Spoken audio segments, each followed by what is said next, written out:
daxili kommunikasiya indiki zamanda nədir, nə üçün lazımdır, onu necə həyata keçirmək olar, nə ilə yeyirlər, nə ilə içirlər, o barədə biraz xahiş elərdim, bizimlə bölüşərdiniz fikirləriniz. Çox təşəkkür edirəm Rüfət bəy.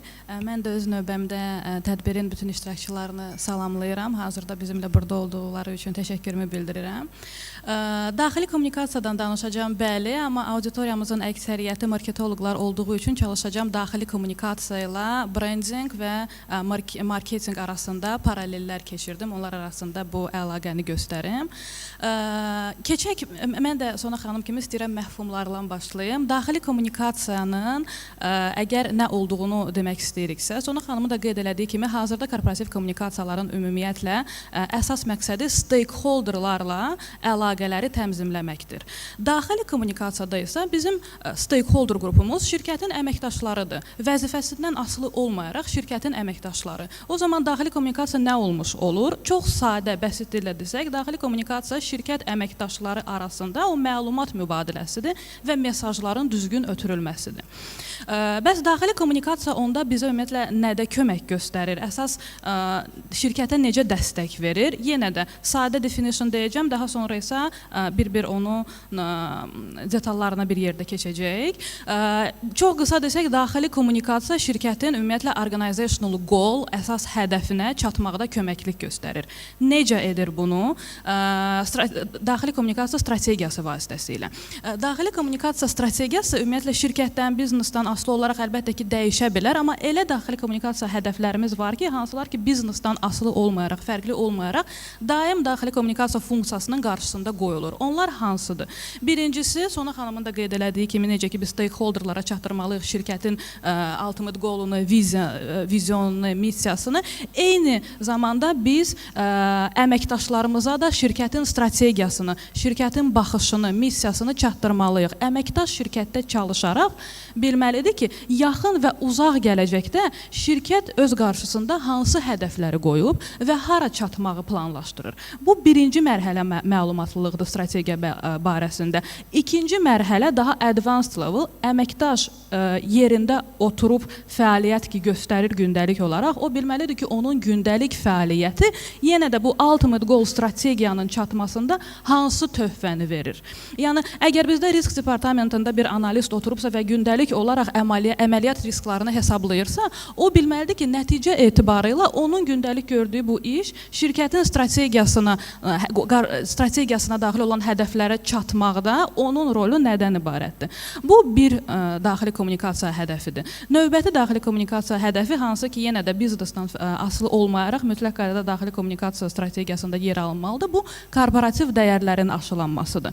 Korporativ dəyərlər definitiondan gedək birinci. Nədir? Sadə dilə desək, korporativ dəyərlər əməkdaşların, şirkət nümayəndələrin davranışlarını təmzimləyən prinsiplardır. Hər birimizin öz şəxsi dəyərləri də var. O dəyər, məsələn, burada oturan əməkdaşların düşünürəm ki, əksəriyyətinin dəyərlərindən biri dürüstlükdür. Bu nə deməkdir? Bu deməkdir ki, biz davranışlarımızda, qərar vermə anlarımızda dürüstlük dəyərini əsas tutmağı özümüzə borc bilirik.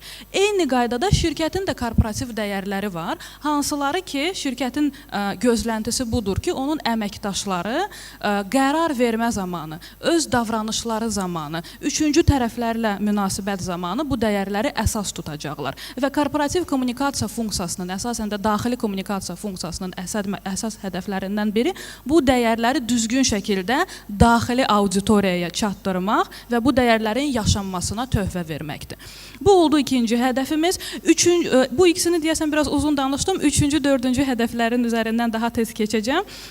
Üçüncü olaraq korporativ daxili kommunikasiya şirkət daxilində mühit mədəniyyətin formalaşmasına təsir göstərir. Yenə də bir nümunə olaraq deyə bilərəm ki, məsələn, şirkət qarşısında hədəf qoyub ki, daxildə innovativlıq, təşəbbüskarlıq mədəniyyətini təşviq eləsin. Bu hədəfə çatmaqda əsas yollardan biri düzgün elə daxili kommunikasiyanın formalaşması və çatdırılmasıdır. Və dördüncüsü, bu da əsas məqamlardan biridir. Daxili kommunikasiya bizə nə icazə verir? Daxili kommunikasiya bizə icazə verir ki, biz əməkdaşların səsini eşidək. Səsini eşidək, onlardan da rəy əldə edək edəcək və səsini eşidilmiş əməkdaş bu artıq bir mərhələ daha çox məmnun əməkdaşdır və daha çox loyal əməkdaşdır. Belə, deməli, daxili kommunikasiyanın nə olduğunu biz anladıq. Daxili kommunikasiyanın hədəf auditoriyasını biz anladıq. Hədəflərini də anladıq. Bunların hamısı düzgün icra edilsə, biz nəticə etibarilə nə əldə edirik? Biz əldə edirik bir əməkdaş, hansı ki, şirkətin strategiyası barəsində məlumatlıdır, hansı ki, bu şirkətin strategiyasına çatmaqda öz rolu barədə məlumatlıdır, şirkətin dəyərlərini anlayır və tam olaraq yaşadır və eyni zamanda şirkətin mədəniyyətinə cavab verir, eyni zamanda məmnun bir əməkdaşdır. Bu nə deməkdir? Bu, birbaşa olaraq biznes hədəfə, biznes qollara gətirəcək məhsuldarlıqdır. Bu birinci. İkinci isə bu hətta xarici kommunikasiyaya verilmiş bir töhfədir. Çünki bu kimi əməkdaşlar birbaşa olaraq şirkətin brand ambassadoruna çevrilmiş olur, brand səfirinə çevrilmiş olur. Biz də xarici kommunikasiyada müxtəlif kanallardan istifadə edərək şirkət haqqında düzgün, müsbət rəyləri çatdıra bilərik. Amma şirkət təmsilçisi düşünürəm ki, əsas hələ də xarici kommunikasiya kanalıdır. Çünki öz varlığı ilə həm rəsmi görüşlərdə, konferensiyalarda öz varlığı ilə artıq şirkəti təmsil edərək onun brand awareness-ına müsbət təsir göstərir. Eyni zamanda word of mouth dediyimiz bir şey var, hansı ki, adicə o dost yığıncaqlarında, həmkarlarla yığıncaqlarda şirkət barədə yenə də məlumat mübadiləsi həyata keçirilə bilər ki, bizim marağımızdadır ki, bu məlumat mübadiləsi şirkət barəsində müsbət rəylərin yayılmasına töhfə vermiş olsun.